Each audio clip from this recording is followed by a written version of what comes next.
Okay. Welcome, Drink with James, episode 41.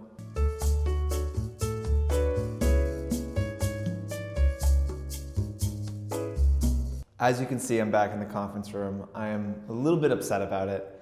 You know, Tim and I's time on the croquet lawn has sadly come to a close. But hopefully you guys enjoyed last week's episode. We have another video coming out this week, right? Another video coming out this week that's going to be tips on kind of how to slay your next influencer trip. So look out for that. It's a little different than something we've normally done, but I think it's going to be awesome. As always, I have to bother you to continue to send questions in. This world is changing all the time, so you should have new questions all the time. Please send them in, comment on the videos, email me, email Tim, whatever it might be, send those questions in. So another classic move that we do far too often, which is Tim schedules Drink with James filming for the day after one of our events. I get overserved at those events, wake up supremely hungover, can't be bothered to like put a suit on, and refuse to put more alcohol into my body for at least 24 hours. So we're actually filming this on a Friday afternoon. It's been snowing in New York, which is super annoying and frustrating, but whiskey keeps you warm, so that's God's jacket.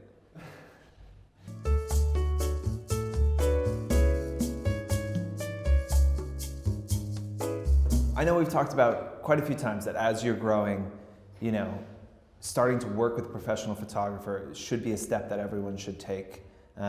Unless they have, you know, a partner or a friend who's shooting them, and in which case, lucky you. But you should start to work with a professional photographer.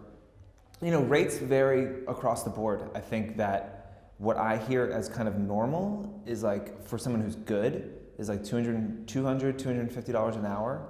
Now, if you're fast, you should be able to shoot 3 or 4 looks in an hour.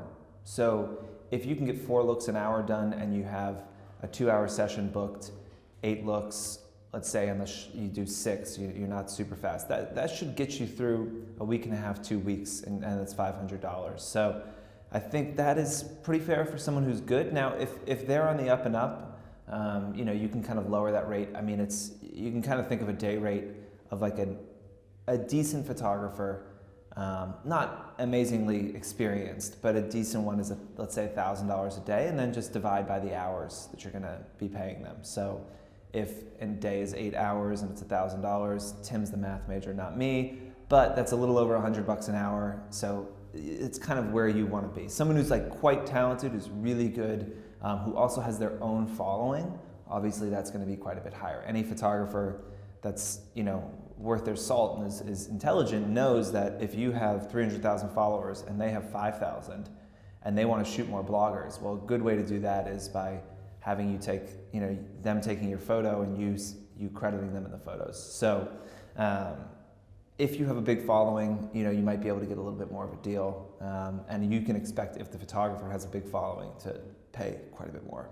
Yeah, I think it's really smart. Like we encourage brands to set expectations for influencers, you need to be really clear on your expectation for the photographer.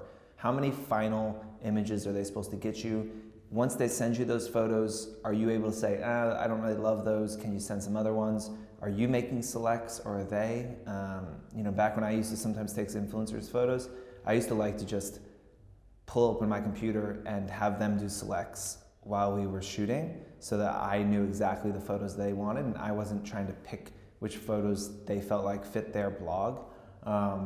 But be clear on how many you expect. You know, if you know you need 10 photos for a blog post, maybe tell them to deliver 20 to you, 20 final images, or you want to pick selects. Whatever it is, you can kind of set that.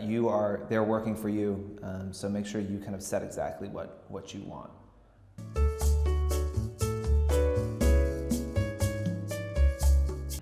Hold on. Oh, God. Oh.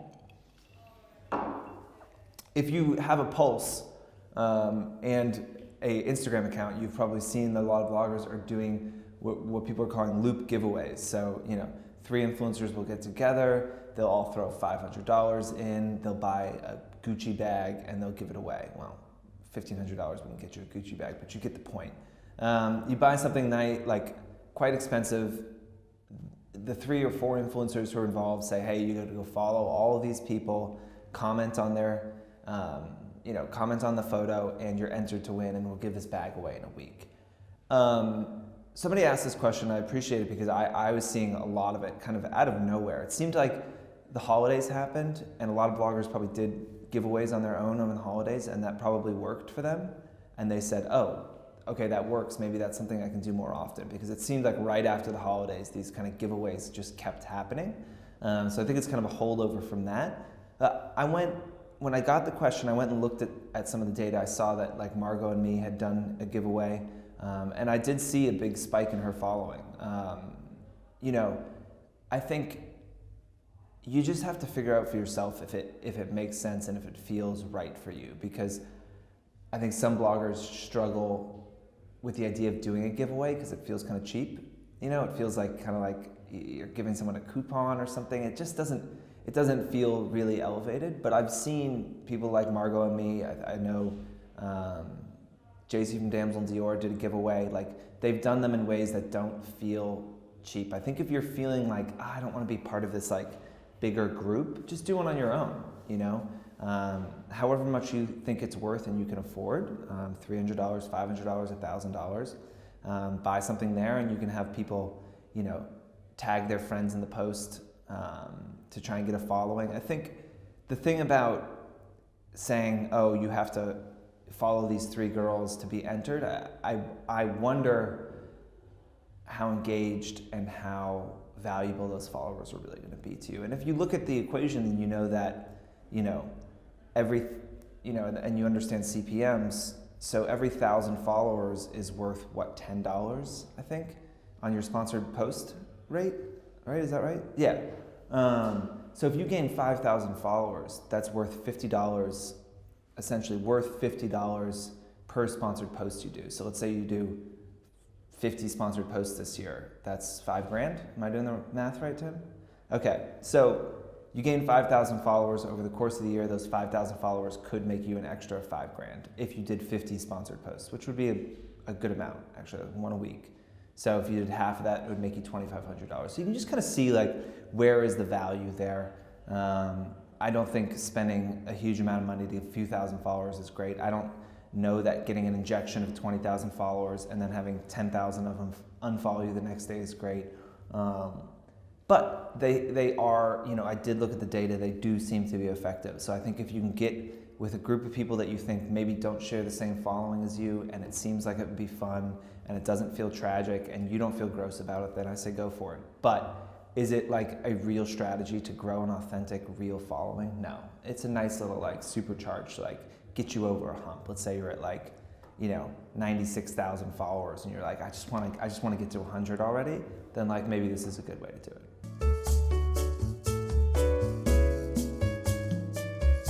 So this is like a two-part question, it seems like.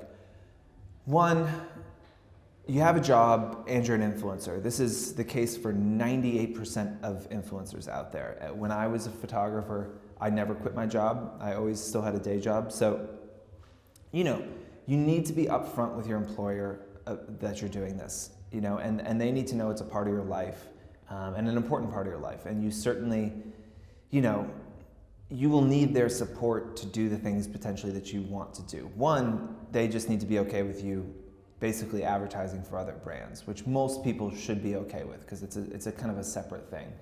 The other thing is like the travel and the trips and the things like that. So I know when I was a photographer, I had Puma reach out and they wanted to send me to Dubai, and they gave me like 2 weeks notice. So I go to my boss and I was like, hey, could I go to Dubai? She was like, that sounds incredible. It's like, it's 10 days. She's like, okay, when? I was like, it's like a week and a half from now. And it wasn't great, but she knew that like I was very passionate about this and I really wanted to do it. And look, generally your boss is just a person who, is supportive of you and wants you to do good things. So if they know that this is important to you and you give them enough time and you don't, your real job, your day job doesn't suffer because of travel or things that you're doing, then they should have no problem with it at all.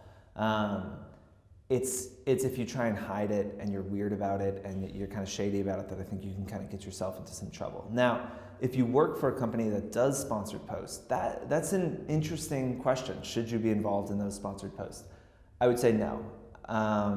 You should be an advocate for the brand that you work for regardless. I mean, you're spending 40, 50, 60 hours a week working for this brand. They're paying you, God knows what they're paying you. But you should naturally be an advocate for them, and I don't think that it would be super ethical for you to be a part of a sponsored campaign for them. Again, the things that you work on, you should be excited about regardless, and posting about anyway. And again, if you're a beauty influencer and you worked for a beauty brand and you didn't post about that beauty brand, that would feel really weird. And I don't even know if it would be legal for you to be a part of the sponsored post, because even if it was, think about how it would look to your colleagues. You're getting paid your salary and you're getting paid again to post about the brand you already work for. So I would steer clear of that, but hopefully you have a job that you really love and you want to post about. If what you want to do is be an influencer and your day job isn't cool with it, I think you have to probably get a new job. I don't think you're going to be able to, you have to be able to throw yourself into something fully. And you can do that while having a full-time job. I do believe that nights and weekends and mornings, you can make it work, but you can't hide it, And if the brand that you're working for doesn't want you to be doing sponsored posts, it doesn't want you to be an influencer, then I don't see how it's going to work. Either you put the influencer thing down and you resent your boss and the brand, or you try and do it behind their back, they find out, and then they're like, well, you're lying to us, and then they, have to punish you or fire you or something. So it's a bad situation all around. Now, the other thing is, what if you work again at a beauty brand and a competing beauty brand comes at you and offers you a bunch of money? This is rocky territory. This is why being honest and upfront is so important, and talking to your bosses and then being like, hey, are there brands that are just off limits? Because I know for my employees, and some of them have, decent social followings themselves, if they, did a sponsored post for one of our competitors, I would be through the fucking roof. I would be livid, especially if they didn't ask me. So I would, but if they came and said, hey, this is what I do, are there any companies that are just off limits? Then I would say, yeah, these are off limits, and otherwise I would just appreciate if they're a potential competitor, I'd appreciate you just coming in and clearing it with me beforehand so that we don't have a situation when it doesn't need to be, because you don't need to lose your job over a $500 sponsored post that because you think like, even if your boss says it's okay, your boss has a boss and they have a boss and they have a boss and they have a boss. And this stuff is all public. And so you have the potential of somebody seeing a sponsored post. Let's say they're the CMO of your company and it's a big 10,000 person company, okay? So the CMO is sitting at home one night, they're going through Instagram, they're clicking on the hashtag, they see your post, and then they see that you work for a competitor, and then they see that you work for them, and they email your boss's boss saying, what the hell is this post? And now all of a sudden you've gotten a bunch of people in trouble and for no reason, when you could have just brought it up. So honesty always works, you'll be fine. Okay, that's it. Again, send those questions in. I'm super excited for you guys to see this new video format that Tim and I did. We spent a lot of time running around. I have multiple outfit changes. We are all over the place, and I end up in a hot tub. So if that doesn't get you excited, then I don't even know if you have a pulse, but I'm out.